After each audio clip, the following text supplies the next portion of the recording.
Welcome to Mysteries and Crime, your go-to channel for exploring the most captivating and perplexing true crime stories. If you love unraveling mysteries and piecing together the puzzles of history's most chilling cases, you're in the right place. Before we dive into today's story, a quick reminder.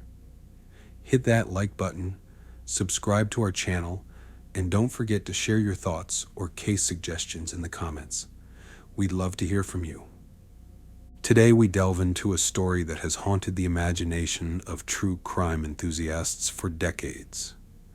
It's a tale of terror that takes us to rural Wisconsin and introduces us to a man whose name has become synonymous with horror, Ed Gein, also known as the Butcher of Plainfield.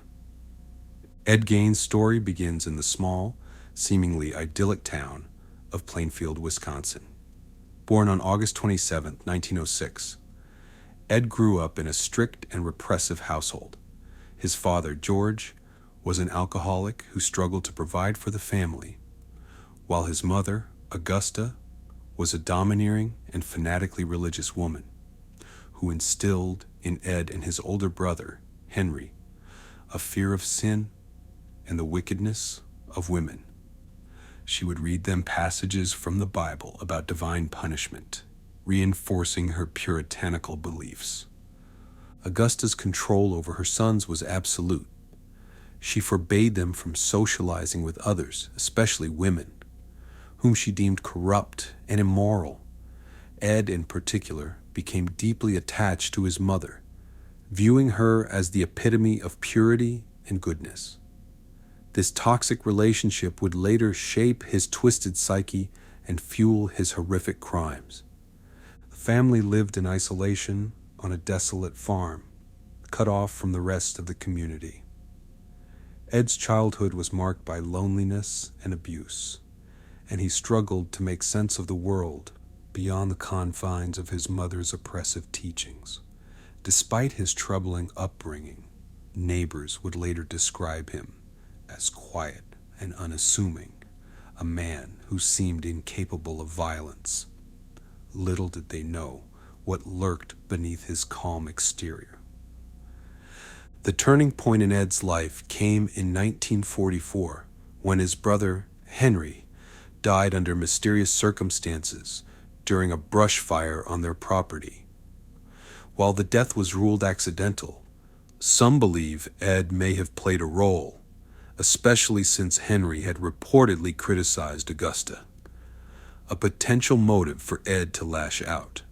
After Henry's death, Ed's world grew even smaller. When Augusta passed away in 1945, he was devastated. He preserved her bedroom as a shrine, leaving it untouched while the rest of the house fell into squalor. Without his mother's influence, Ed became increasingly unmoored. He withdrew from society, spending most of his time reading books about anatomy, cannibalism, and Nazi medical experiments. It wasn't long before Ed's fascination with death took a macabre turn. In the late 1940s and early 1950s, a series of bizarre and horrifying events unfolded in Plainfield. Local residents began to notice items missing from graves, and rumors of grave robbing started to circulate. What they didn't know was that Ed Gein had been sneaking into cemeteries at night, exhuming bodies to collect human remains for his grotesque projects. These projects included crafting items from human skin and bones, lampshades, belts, masks, and even furniture. Ed's house became a macabre museum of death, filled with grotesque trophies that revealed the depths of his depravity. But it wasn't until 1957 that his crimes came to light, shocking the world. Augusta Gein's domineering influence was not limited to her son's education. She maintained an iron grip over their social lives, ensuring they had little to no interaction with outsiders. This isolation only deepened after George Gein's death, when the family became almost completely withdrawn from the local community. Augusta frequently emphasized her belief that the world was full of sin and that their family was chosen to live apart from such corruption. For Ed, this insular upbringing created a profound sense of dependence on his mother. The farm itself, a sprawling yet desolate piece of land, became both a sanctuary and a prison for Ed. Its isolation mirrored his mental state. Cut off from the wider world, his thoughts festered and grew increasingly distorted. Despite his limited education, Ed showed an interest in learning, particularly anatomy, which he explored through medical textbooks and even anatomy magazines. While some neighbors noticed his peculiar interests, they dismissed them as harmless eccentricities. In truth, these interests foreshadowed the horrors that were to come. Augusta's death marked a catastrophic turning point for Ed. Stripped of the only anchor in his life, he spiraled into isolation and despair. Without her, the farmhouse, once a symbol of her rigid control, fell into decay. Ed began sealing off parts of the house, particularly his mother's bedroom, which he left untouched as a shrine to her memory. The rest of the house, however, became a grotesque reflection of his deteriorating mental state, filled with filth and strange artifacts. Ed's obsession with death deepened during this time. He became fascinated with obituaries, meticulously clipping them from newspapers and reading them as if they were personal stories. This strange hobby, combined with his growing interest in anatomy and death, laid the groundwork for the horrors that would later come to light. As a man already on the fringes of society, this dark obsession went unnoticed by most. Neighbors would occasionally see Ed in town, often described as polite but strange.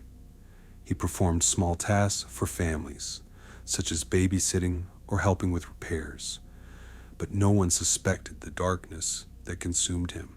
It was this combination of outward normalcy and hidden depravity that made the eventual discovery of his crimes all the more shocking. Ed Gein's heinous acts cast a long shadow over Plainfield and beyond, cementing his place in criminal history. His crimes came to light following the disappearance of Bernice Warden, a respected local hardware store owner. On November 16, 1957, Bernice vanished from her store under mysterious circumstances. Her cash register was open, and a receipt indicated that a sale had been made to Ed Gein that morning. When police arrived at Gein's farm to investigate, they stumbled upon a scene that defied comprehension. What they found was not just evidence of Bernice Warden's murder, but a chilling collection of human remains.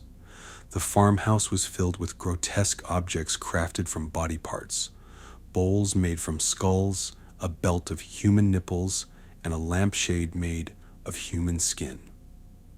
Among the most horrifying discoveries was a suit made entirely of human skin, which Gein later admitted to wearing. Gein confessed to murdering Bernice Warden and another woman, Mary Hogan, who had gone missing 3 years earlier. However, much of his collection of human remains came from grave robbing rather than serial killing. Gein would later describe his nighttime trips to local cemeteries, where he exhumed bodies to gather materials for his twisted creations. He claimed that he targeted graves of women who reminded him of his mother, further highlighting his deep-seated psychological issues. The case shocked not only the local community, but also the nation.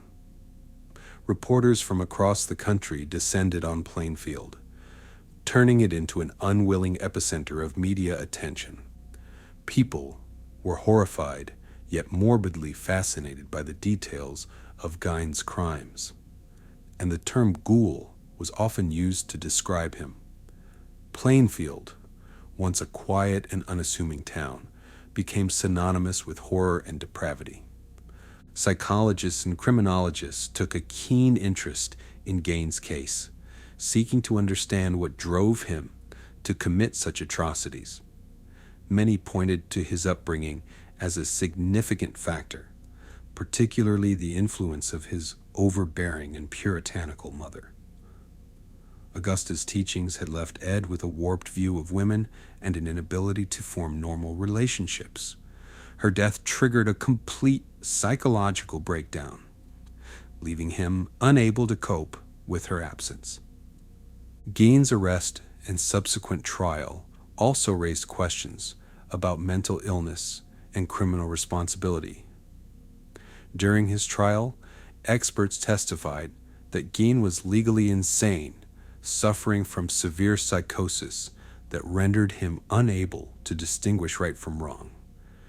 He was found not guilty by reason of insanity and was committed to a mental institution where he spent the rest of his life. Despite his confinement, Ed Gein remained a figure of fascination and fear. His case highlighted the darker aspects of human psychology and the devastating consequences of untreated mental illness. It also underscored the importance of community vigilance and early intervention in preventing such tragedies. While Plainfield eventually returned to relative normalcy, the scars of Gein's crimes lingered for decades. The aftermath of Ed Gein's crimes left the Plainfield community reeling. Local residents grappled with the unimaginable reality that such horrors had taken place in their midst. Neighbors who had known Ed for years were particularly shocked, struggling to reconcile the quiet man they thought they knew with the monster described in headlines. For years, Gein had been a regular presence at local stores and gatherings, often performing small jobs or helping families with odd tasks. His calm demeanor and willingness to lend a hand earned him a reputation as peculiar but harmless, a perception that shielded him from suspicion. Investigators faced challenges in cataloging the full extent of Gein's activities. The items found in his home were not only gruesome, but meticulously crafted, suggesting a twisted form of artistry. Anthropologists and forensic experts were brought in to identify the origins of the remains, but many could not be definitively traced. While Gein admitted to grave robbing as his primary source of materials, the scale of his collection raised suspicions that there could be more victims than he had confessed to. The psychological toll on law enforcement was significant as well. Officers tasked with investigating the farmhouse described the experience as nightmarish, with some requiring counseling afterward. The case became a textbook example of the importance of mental health resources for those working in criminal justice. The legal proceedings following Gein's arrest were as unprecedented as his crimes. His defense team argued that he was incapable of standing trial due to his severe mental illness, a claim supported by psychiatric evaluations. During interviews, Gein often appeared disconnected from reality, providing chilling, yet matter-of-fact, descriptions of his actions. He seemed unable to comprehend the magnitude of his crimes, which further underscored his profound psychological disturbance. Ultimately, Gein was declared not guilty by reason of insanity and committed to a state hospital. His confinement became a topic of public fascination, with some seeing it as a just outcome and others believing he deserved harsher punishment. Regardless of public opinion, his case set a precedent for how the legal system handled individuals with severe mental illnesses accused of heinous crimes. Meanwhile, the small town of Plainfield struggled to move forward. The media attention brought a wave of visitors and curiosity seekers, disrupting the quiet lives of its residents. For years, the town would be haunted by its association with Ed Gein, and some families even left the area to escape the stigma. The farmhouse, once a site of unspeakable horror, was eventually burned down under mysterious circumstances, erasing a physical reminder of the darkness that had unfolded there. The legacy of Ed Gein is one of horror, fascination, and ethical reflection. His crimes forced society to confront the uncomfortable realities of mental illness, abuse, and the thin veneer of normalcy that can hide unimaginable darkness. One of the most enduring questions surrounding Gein is whether his crimes could have been prevented. Were there warning signs that were overlooked? Could intervention have altered his trajectory? These questions remain relevant today as communities strive to identify and support individuals at risk of harm to themselves or others. The psychological analysis of Ed Gein revealed a deeply disturbed individual whose actions were driven by a combination of trauma, isolation, and untreated mental illness. His crimes, while horrifying, offer valuable insights into the human psyche and the importance of addressing mental health issues. They also underscore the need for empathy and understanding when dealing with individuals who exhibit signs of distress. Beyond the psychological implications, the case of Ed Gein also prompts important discussions about the role of media in shaping public perceptions of crime. The sensationalized coverage of his arrest and trial turned him into a symbol of horror, overshadowing the humanity of his victims. Bernice Worden and Mary Hogan, the women who lost their lives at Gein's hands, deserve to be remembered not just as victims, but as individuals whose lives were tragically cut short. The community of Plainfield also suffered in the wake of Gein's crimes. The media frenzy brought unwanted attention to the town, forever linking its name to one of the most infamous criminal cases in American history. For many residents, the memory of those dark days serves as a reminder of the fragility of peace and the need for vigilance. As we conclude this exploration of Ed Gein's story, it's crucial to reflect on the lessons it offers. His case serves as a grim reminder of the importance of mental health awareness, community involvement, and the need to support those who are struggling.